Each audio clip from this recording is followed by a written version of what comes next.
I'll be able to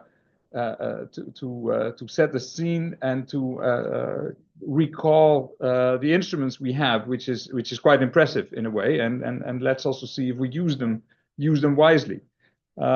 And all this is of course very important for us in DG Agri, not only because we're always reflecting, and particularly now with the start of a new college, on the development of the policy in the long-term future, but also because, and I will repeat this probably several times in my presentation, that these plans are here, member states are implementing, are also learning, come with proposals for amendments to slightly adjust the programs, and I hope also that activities like these will enable us to better understand how we can use the instruments that we have altogether put in these programs and in this regulation, how we can use them to the best for the farming community.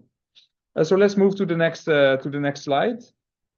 If we can, I think somebody is kindly helping guide us through all these slides. So this is just to recall the objectives, and I think the different drivers that Karina has already mentioned, of course, are linked to these objectives that we have in the CAP, and particularly for this discussion on vulnerability, we look at the first objective, which is ensuring farm income, a viable farm income and resilience. It is written in the regulation, but obviously there is a strong link with many of the other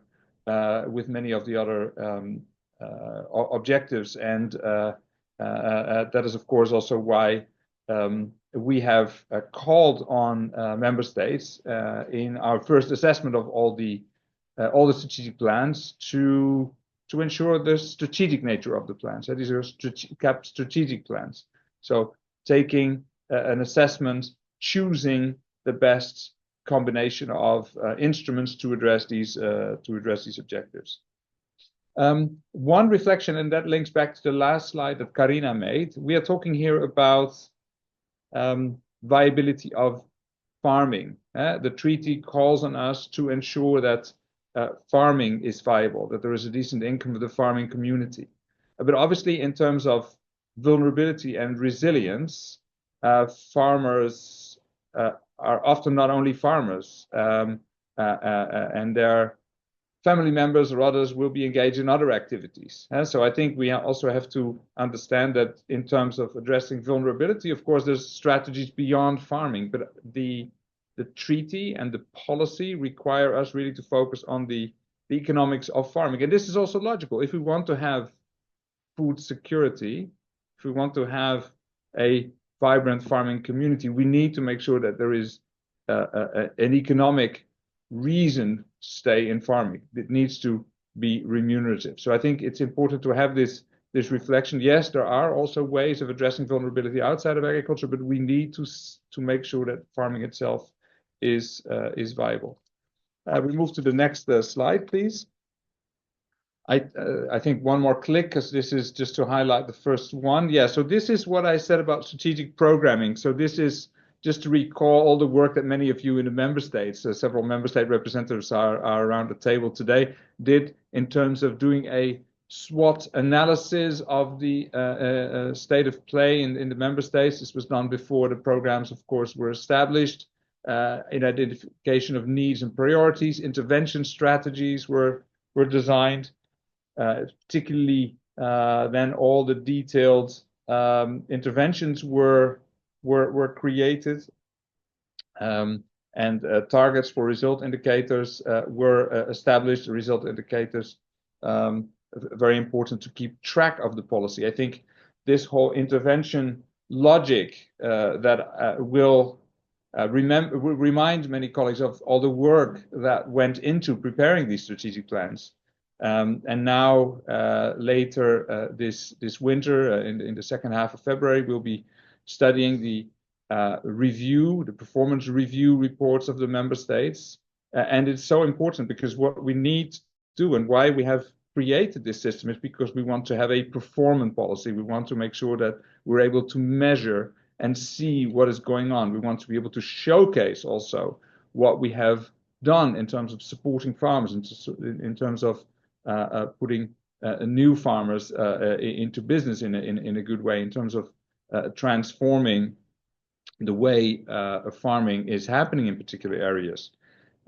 So I think this intervention logic has an objective, which is in the end to ensure a strategic orientation of the policy to demonstrate the performance of the policy, or maybe to demonstrate that the performance is not good enough, which is then requiring us to adjust. Let's see if I forgot anything in this regard. I think maybe it's good to recall in terms of the economic objective, and that obviously income support is still by far, I would argue, the most important objective in terms of financial allocation and in terms of measures for member states. It's a priority. It has remained a priority. But obviously, that is in combination with income tools to reduce volatility, so risk management, preventive measures. There is more, and member states have chosen to engage more in that area than before. And also the efforts to redistribute income support to those who need it most, small farmers, medium-sized farmers, but also areas of natural constraints, for example, particular sectors. That effort is also very visible in the strategic plan, demonstrated by the mapping study that I already mentioned earlier. So we are really seeing these moves and these trends, and the question is, of course, is it sufficient? Maybe that's a discussion we will have this morning in terms of vulnerability. The tools are there. Member states have made choices. In our view, these choices really went in the right direction, but was it enough? Was it sufficient enough to really address the issues? Next slide, please. Here I will go quite quickly. This is just to understand that in terms of assessing vulnerabilities, there are really different issues that member states identified. You can see them in those green bubbles, and then of course there are different instruments, and I will say more about those later, to address them. And member states really have made different choices to address those issues. For example, to take the example of risk management, here at the top of the slide, you can do a financial instrument or risk management scheme, but also you can decide to address that through an eco scheme by supporting farmers to farm in a more resilient way. So there are different ways in which member states have tried to address the challenges identified. Next slide, please. And if I'm talking too much and I'm going over time, I'm sure somebody will, Alistair, I'm sure you will be the one then to stop me. The main CAP instruments, I already mentioned a few in my conversation, but I think it's good to look at them in terms of short-term impacts and more longer-term resilient impacts. Of course, there is the direct payments. I'm not sure everybody's familiar with these abbreviations, but it's basically the basic income support, coupled support, redistributive support interventions. These are core interventions of the CAP today, and of course, and I think it's important to recall that all these interventions link to the conditions of enhanced conditionality. So these are income support, but it's conditioned. There is an effort that must be made that goes above and beyond the legal requirements. There are the real development tools aiming for income in areas with natural constraints, very important, particularly because farming there is often more complicated, vulnerability, a higher risk. I think in the context of the discussion today, this is very important.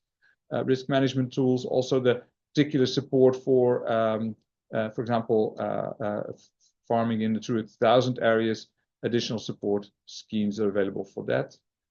We'll say more about the sectoral support later, and also about market measures, all to address more short-term market impacts. And I think it's important to look at the second section on this slide, which is all that we can do for resilience. So there's the investment measures in sectoral schemes. We have a number of the sectoral schemes, fruit and veg, wine, others. There is the focus on restructuring conversion of vineyards. I think some of you involved or familiar with the work in the area of wine and vineyards. There was recently a high-level group considering the economic difficulty for this particular sector, which has come with recommendations to the Commission. And so we're looking at those recommendations, but the economic difficulties of the wine sector are particular, and I think it's important to reflect how we can use instruments in our strategic plans to enhance the resilience of this sector in the long term, also given the changes in demand and so on. I think cooperation research often easily mentioned, but let's not forget how important this is when farmers bind together to launch projects to improve their production systems or the systems of their cooperatives. How a contribution of EU subsidies to such projects can really step up the discovery of more sustainable solutions for the future. Rural development classically really focused on this process of long-term resilience through risk management schemes. I already said more of that in the CAP strategic plans than before, which is a very good trend, obviously in combination with what member states already do in terms of risk management. A lot of focus on cooperation, investments. And I think also in the context of resilience, very important to mention the eco schemes, because that's where considerable financial resources are, and member states really have the ability to design these schemes to enhance resilience. Next slide, please. So now I have the feeling I've already talked too much on the earlier slides, and I've said too much already because now we're going into the detail of some of these interventions. But maybe I can give you a couple of elements or flavors of the direction of travel and the thinking. This basic income support, very important. And particularly, I would like to highlight this issue of lump sum for smaller farms. There's a lot of discussion about simplification. There's a lot of discussion about how we can reduce administrative burden, how we can make life easier for farmers. And we have a possibility here to give lump sum payments to small farms, but we find it a pity in a way that very few member states have chosen to use this tool in the CAP strategic plans as they have been approved. And we think there is considerable possibility for member states to use more of this and to really simplify payments for smaller farms. So important to not forget that aspect of basic income support. Top-up support for young farmers, extremely important. Also a success. We were able to put a lot of young farmers into business.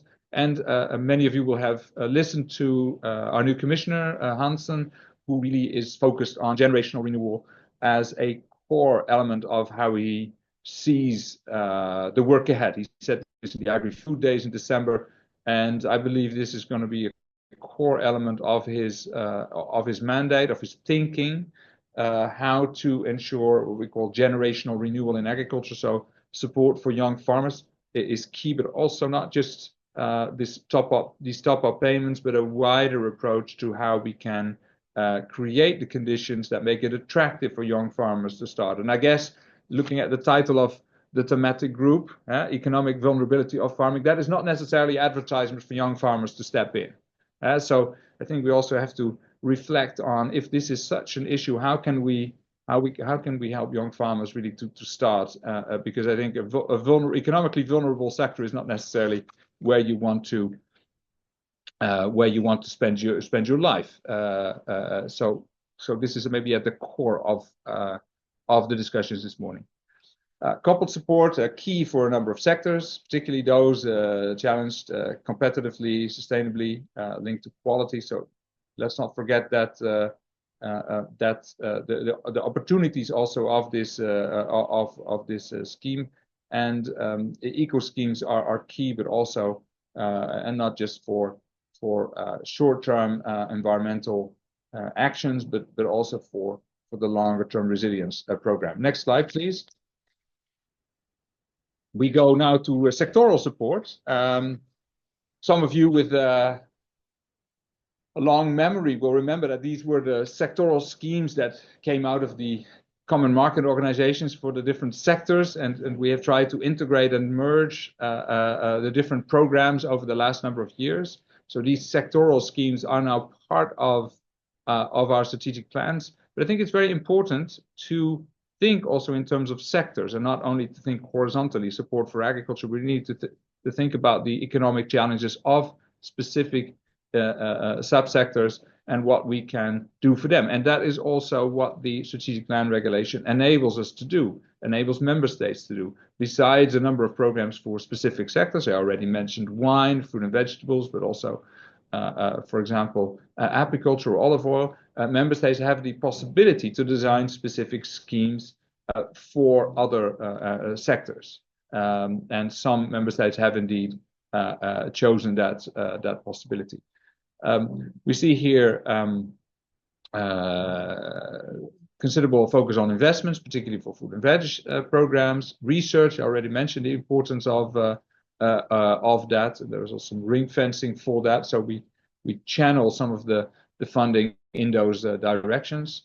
I already reflected on the reconstruction and conversion of vineyards. Very important also in view of the long-term sustainability. And then there are a number of risk and crisis types of interventions in the different sectoral schemes. I think that is important also in view of, and that's what we saw in the word cloud at the start of this morning's meeting, that with increasing risk and increasing crisis situations, we need tools to address that, and these sectoral schemes already have a lot of provide a lot of possibility to member states.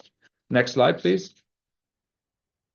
We go now to rural development. I think it's key to focus on a number of the short-term impact tools that we have there. I already mentioned the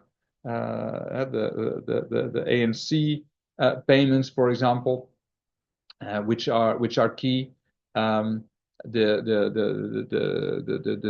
support payments for disadvantaged disadvantages linked to production in certain areas, particularly Natura 2000, but also the Water Framework Directive areas.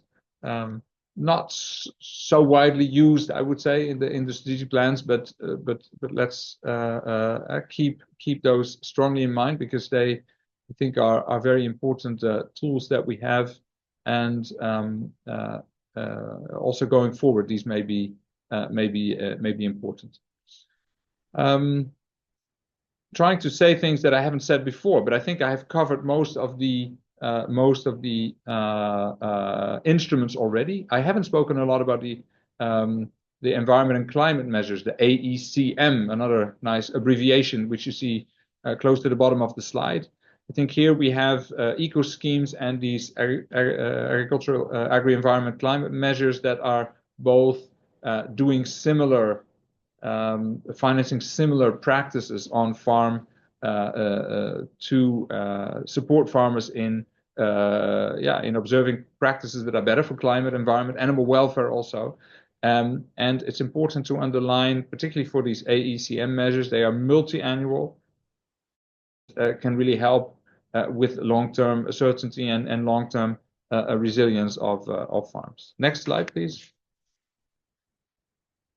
Market measures. This is not from the CAP strategic plan regulation, but from the Common Market Organization. And I think in terms of vulnerability, it's very important to also look at that, because obviously farmers operate in a market. Markets are volatile, but we have and will continue to have tools to stabilize markets in times of crisis. The public intervention measures, commonly used in the past, not so more anymore now, but still they're very important. Very important to know that if prices go down for key products, the European Union is there able to intervene. We have a number of private storage schemes to also stabilize markets for a number of products. to temporarily take volume out of the market. And most used in recent years were exceptional market measures to address market disturbance, measures in the context of animal or plant disease, loss of consumer confidence, and also had market disturbance and specific problems have been interpreted quite broadly to address the concerns of particular situations in the union. So we have been using these market measures considerably, using the financial crisis reserve, the agricultural reserve, it's officially called, where you see the amount at the bottom of the slide. So I think this is an important tool to ensure solidarity of the union with those faced by crisis. But obviously, with crisis getting bigger and with risks expanding, we can't bank on this. At some point, the budget is finished, and so investing in resilience is, in the long term, the advice we should give, and that's why. And I come back to the beginning of the presentation, and that also will get us, I think, close to the end of my contribution. That means that's why with the intervention logic and the focus on long-term resilience of agriculture is so important. Next slide, please. I think this is the last slide. So some reflections. A number of things that I already mentioned. For example, the reflection on risk and the need for a long-term approach, and the tools that are available to address risk. But I think the first point is what I haven't really mentioned so much yet, which I think is important also in your reflections, this whole farm approach. Let's not only focus on one product or on one particular issue, but I think member states, with all the tools we put on the table, have the opportunity to reflect on what this means for the farm in its entirety. And I would also recommend you to reflect on that today, and we will be interested to hear ideas in this regard. The question on the targeting of the support measures is also something I mentioned at the beginning. What is important is that member states choose strategically the direction of travel of their CAP strategic plan. Now we have 2 years of experience. We see amendments, so improved targeting, better addressing the issues at hand is key to be successful. I think the other points I've all covered already. So, and if I'm not mistaken, this is my last slide.